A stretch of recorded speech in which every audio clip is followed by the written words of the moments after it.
autumn winds move like the thunderous waves of Neptune's sacred palace.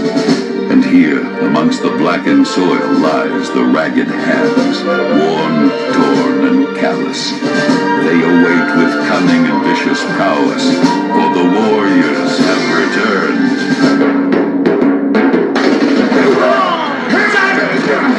Come on, Dutch! Don't do it! Woo! No way! Woo! 85!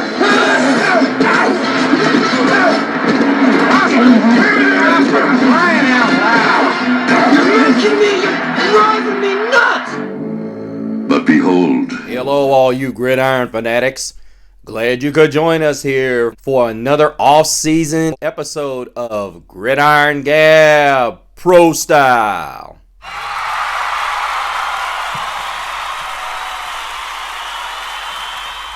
Where we gab about all things pro football, from the scoops of the regular season to the scores of the postseason and the picks in the off-season.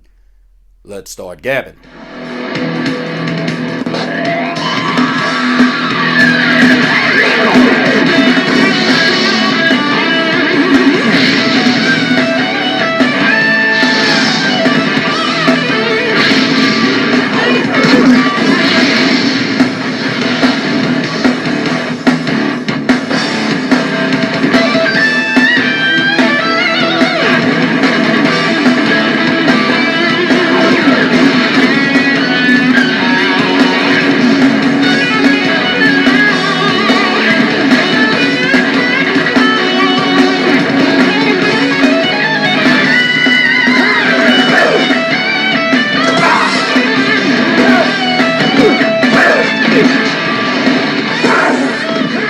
Welcome back, you guys.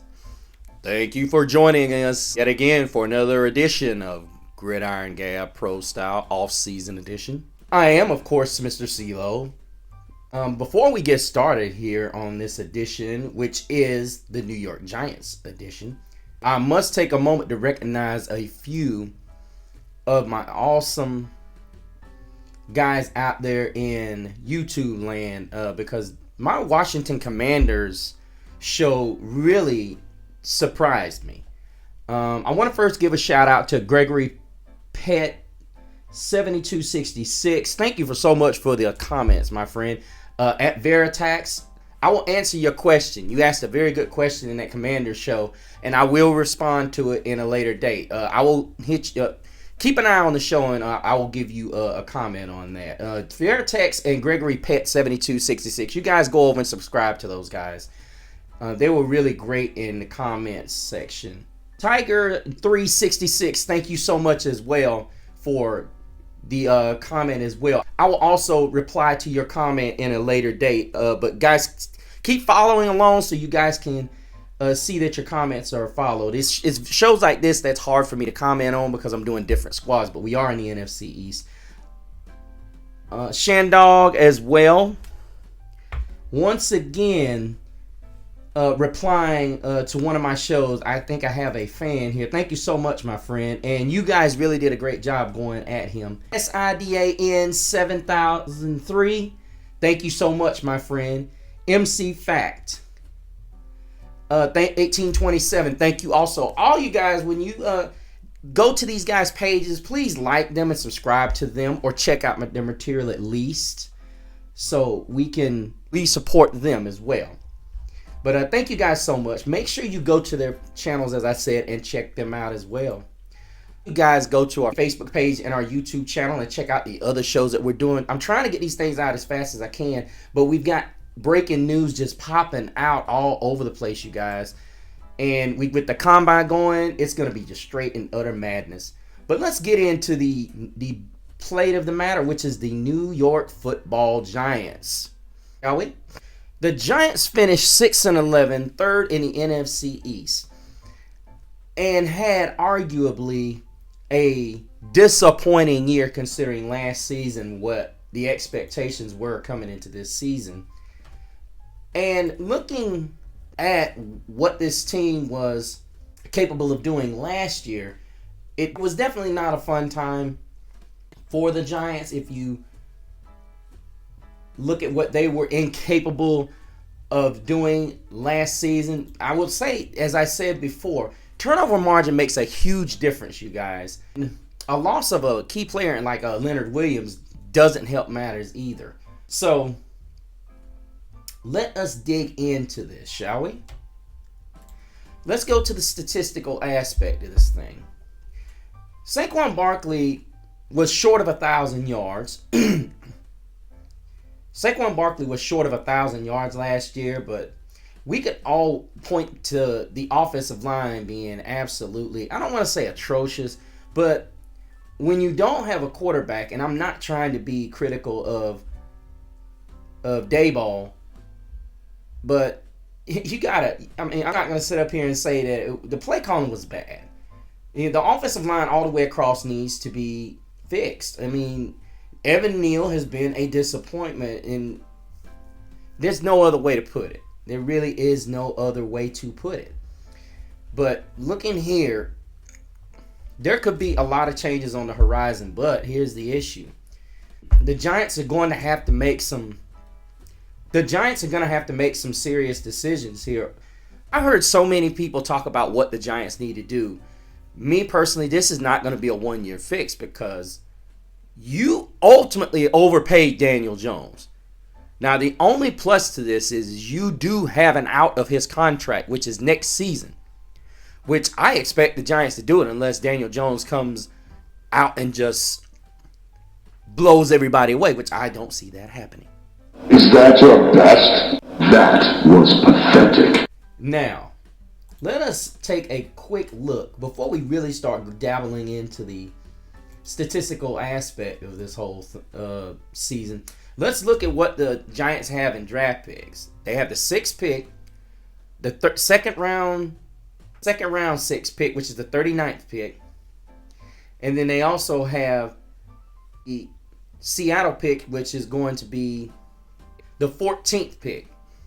And then they're going to have the 70th pick in the 3rd round. Now, this is the issue that the Giants have. They could possibly get 4 quality players. Now, they could very well fix this offensive line in the draft if they so rightfully choose to. Now, the rumblings that I'm hearing are free agents going in to the 2024 offseason, 24 offseason. Xavier McKinney, Adoree Jackson, and Saquon Barkley. Now, there's got to be some serious talk. Do you sign Ben Bredesen back or Justin Pugh back? Isaiah Simmons is an interesting. He played sparingly, but I think the issue that most people are going to have is whether or not Isaiah Simmons can get with the program. However, I believe that your guard position can be addressed either through free agency or it could be addressed through a couple of players in the draft, because the tackle class is pretty thick, as well as I wouldn't say the guard class is that heavy, but free agency is going to spit out a pretty good class from Kevin Zeitler, the Vital, and Glasgow. Both of these guys are Lions players, and we all know that Dan Campbell's system of running the football over there is immense. And then you've got Coleman Shelton and Kevin Dotson. These guys aren't great, but they're good for what they present. And that's pretty much what the market is as far as free agent guards right now.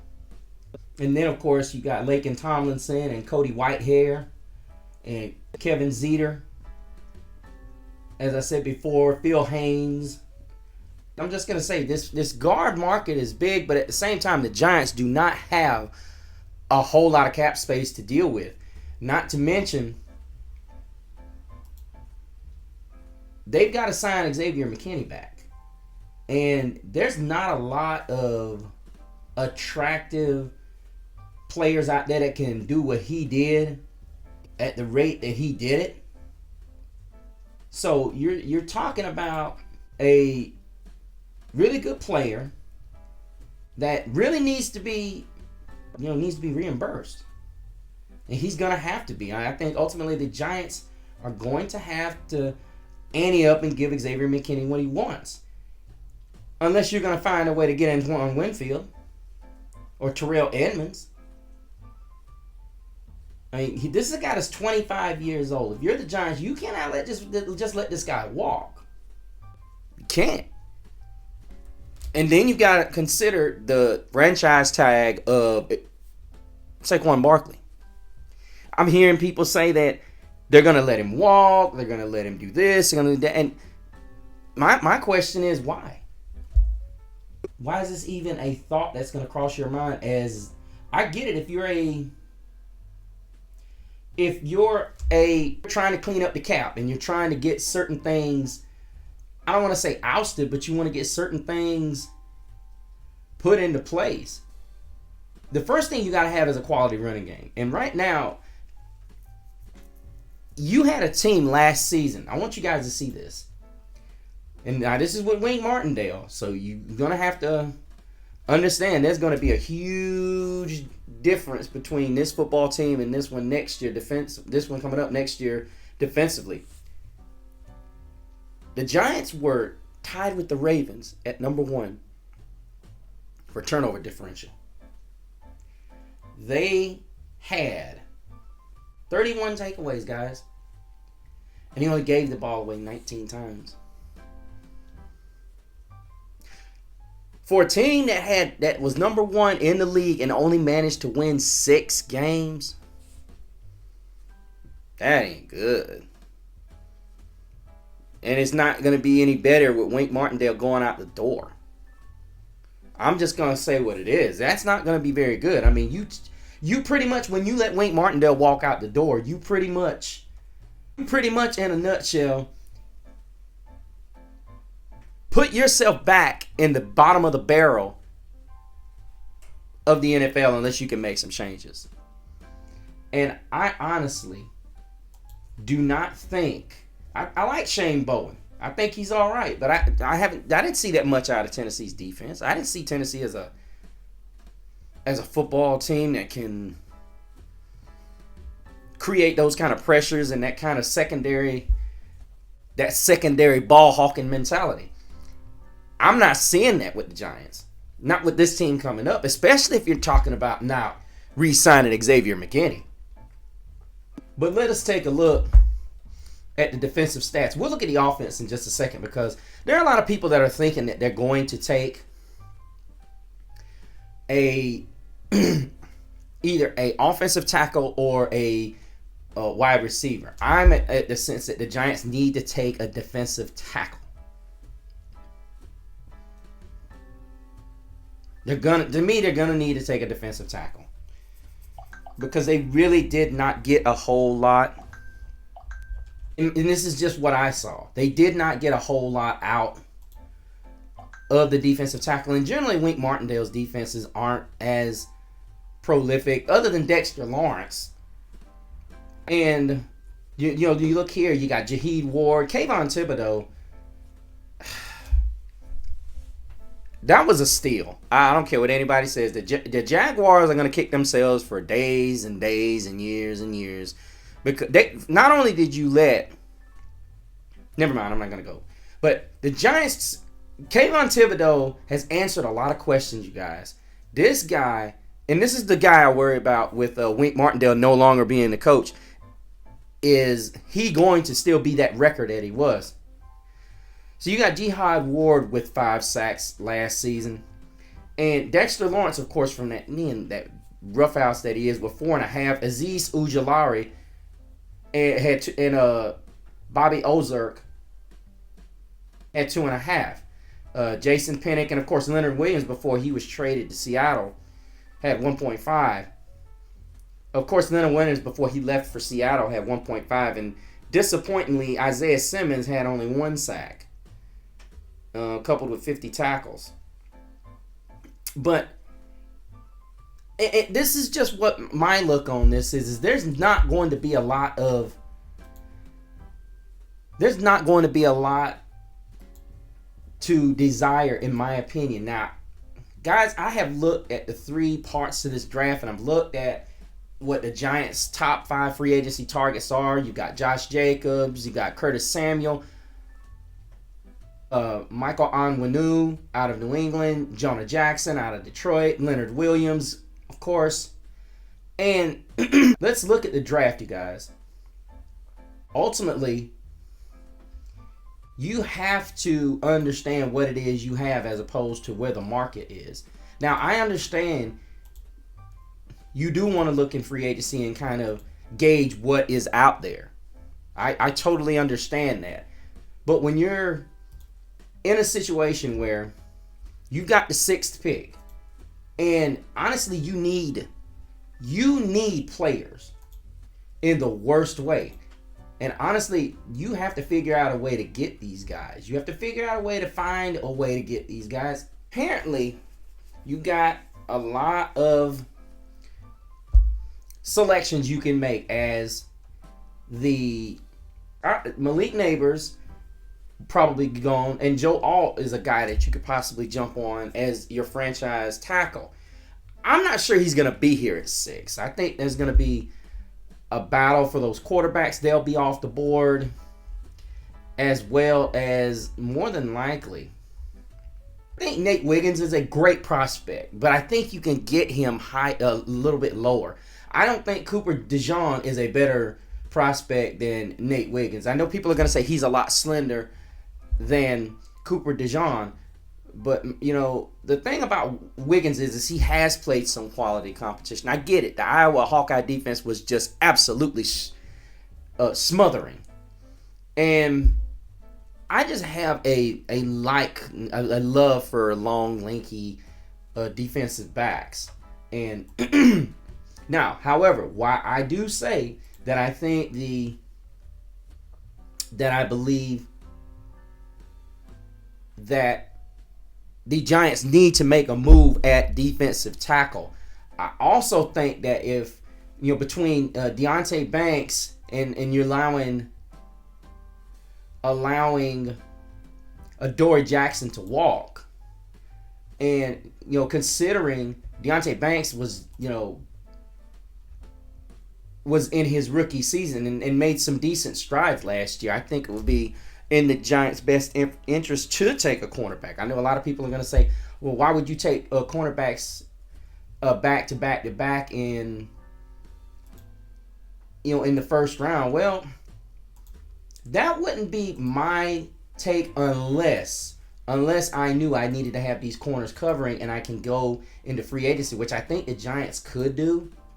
I think they very well could go into the first round, but here's the other thing. I also think that when you look at the defensive tackle free agency, now, as I said, you have to re-sign Xavier McKinney. You could free up some space by restructuring Daniel Jones, restructuring Darren Waller, or possibly, cutting these guys. Not Daniel Jones, of course, but you also have Justin Matabuke and Christian Wilkins.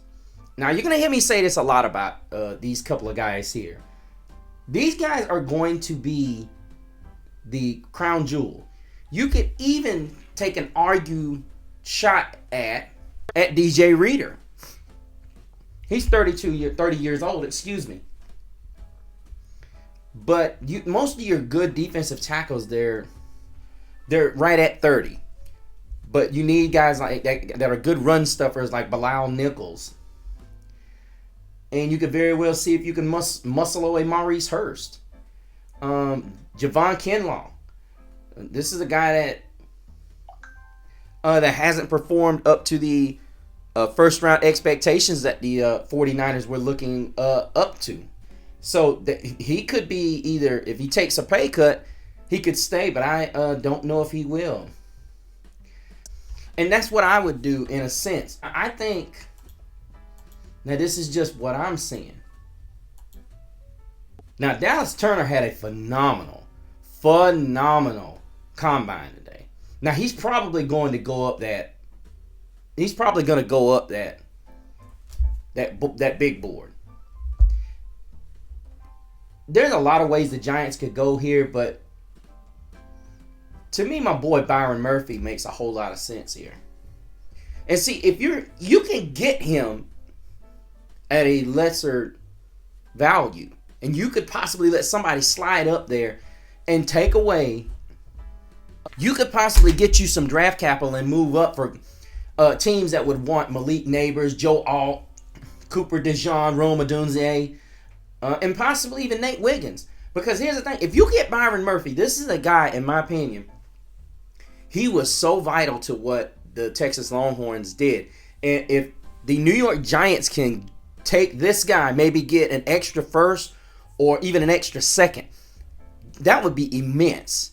Because they could add the 2 guards that they want and possibly a playmaker on the outside, barring that, given that they're losing or possibly could lose 2 in free agency. And they could get a cornerback. I mean, let's look here. It's actually pretty remarkable if the Giants do that. And this is what I would do. I would actually do this. And let's say you were to get a late second. You got a safety like Tyler Nubin that you could take if you're not happy with signing Xavier McKinney. Then you got Brian Thomas, the 6'4", 205-pound beast out of LSU. Wide receiver. Then you have Ennis Rexstraw Jr. out of Missouri. 6 foot, 168. And you could even go Ladd McConkey if you want a slot guy. 6 foot, 185. And the list goes on. You could even get your center in Zach Frazier. 6'3", 310. TJ Tampa, 6'2", 200 pounds. And then the guy that I love, Adonai Mitchell. Adonai Mitchell. And you could very well walk out of there with 3 second-round picks. And possibly a first next year. I think trading down makes perfect sense for the Giants right here to accumulate picks. Accumulate those picks. Because not only do you solve the... And then there's Keon Coleman. 6'4", 215. He's a bigger body version of Adonai Mitchell. And there are so many different ways you could do. There's Kamari Lassiter, the corner out of Georgia. Then there's Chop Robinson, who had a phenomenal combine today, you guys. 6'3", 250. I think he ran a 4.8 40. Try pairing him with Kayvon Thibodeau. Oh, yeah. I mean, if you trade down New York, and matter of fact, you could trade down twice. Because here's the thing. This is what you want. And I know, guys, you're going to go back and you're going to say, this is what you're going to say. You're going to go back to me and you're going to say, wait a minute, didn't you have Byron Murphy going to the Commanders? And I said, yeah. So, who's to say the Commanders are even going to listen to what I got to say? I just think you have to look at what you need and how bad you need it as opposed to... Because there are going to be teams that are going to want to trade up in this draft. This draft has a lot of talent in the first 3 to 4 rounds. I'm going to be honest with you. This is the draft you want to get up into these a bunch of picks within the top 3. I would say definitely the first 2 rounds and the top half of the 3rd round. These are guys that you really want to snag. You can even get a starter at tackle in the 2nd round. That's how good and deep this tackle class is.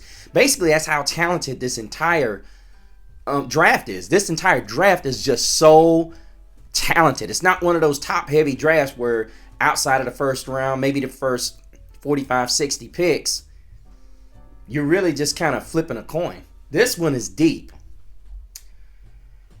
As I said, they don't have a whole lot of when you think about the franchise tag of Saquon Barkley and the contract extension of Xavier McKinney, and then you have to have at least the $11 million to play with as far as you have to have $11 million to spare with your draft picks.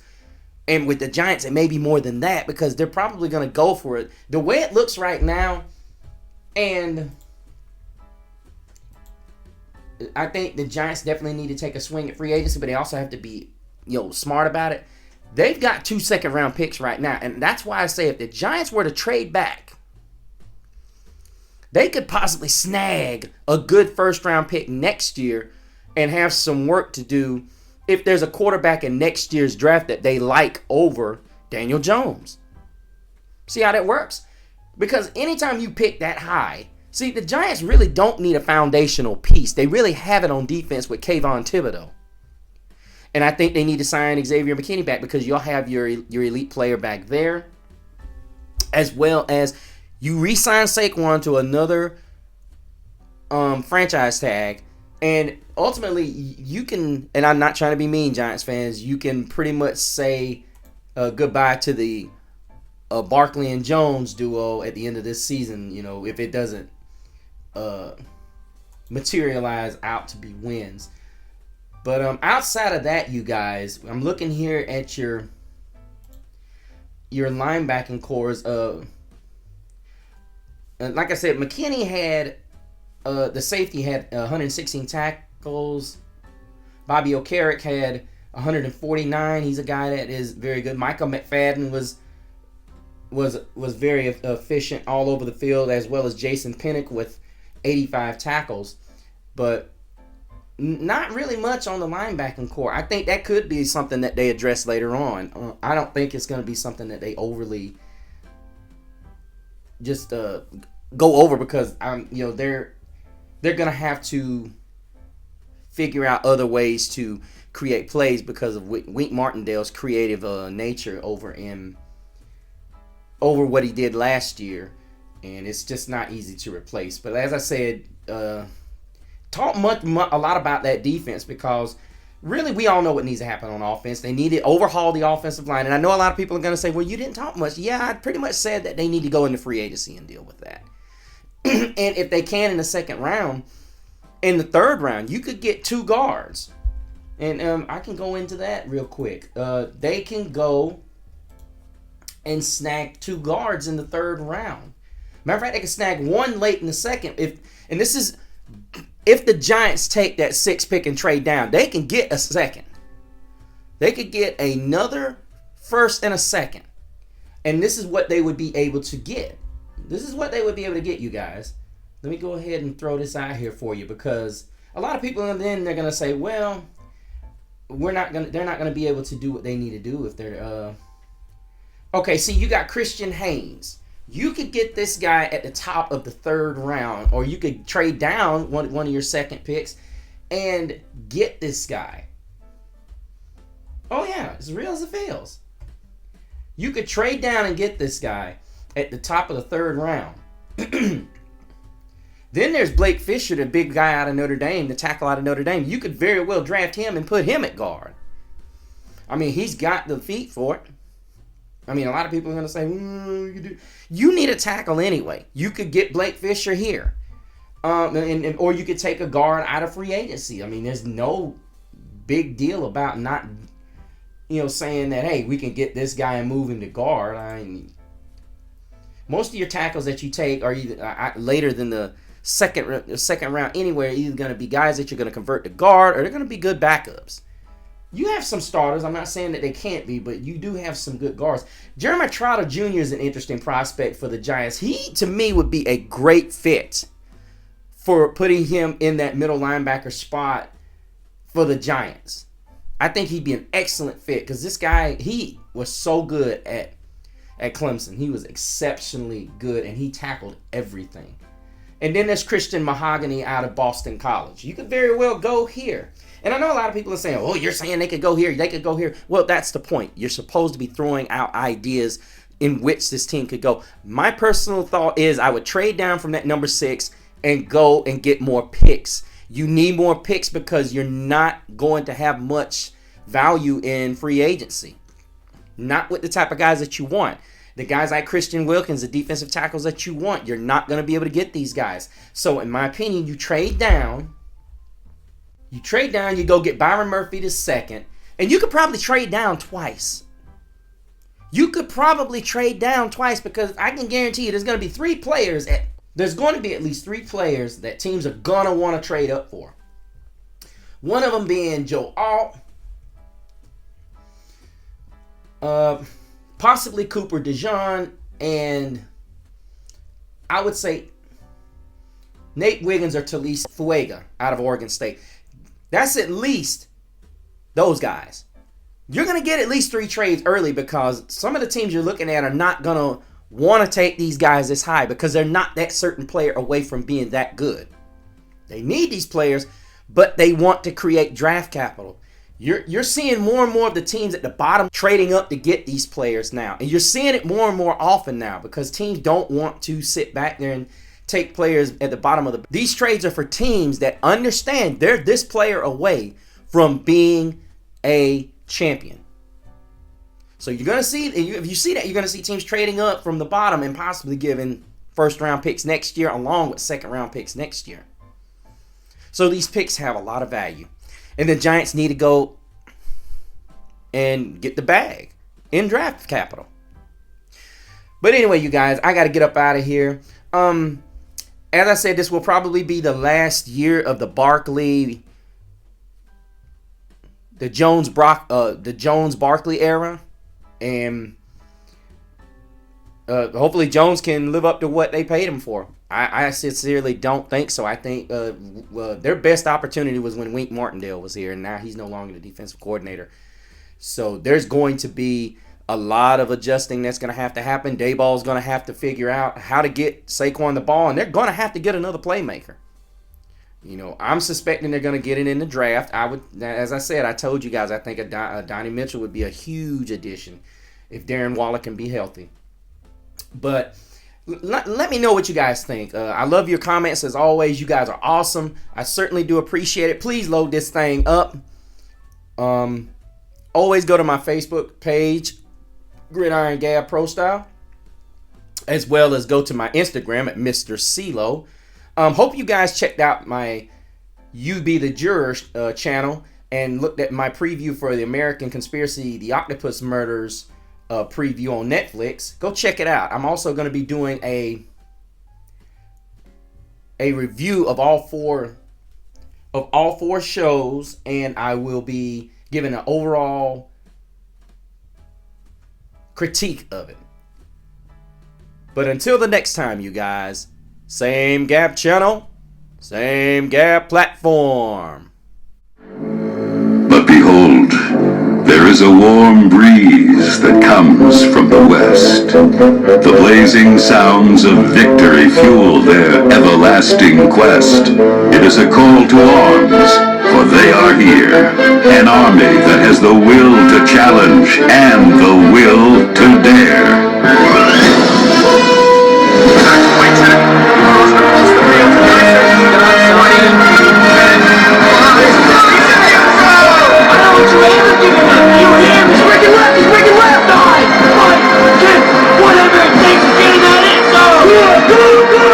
So it all comes down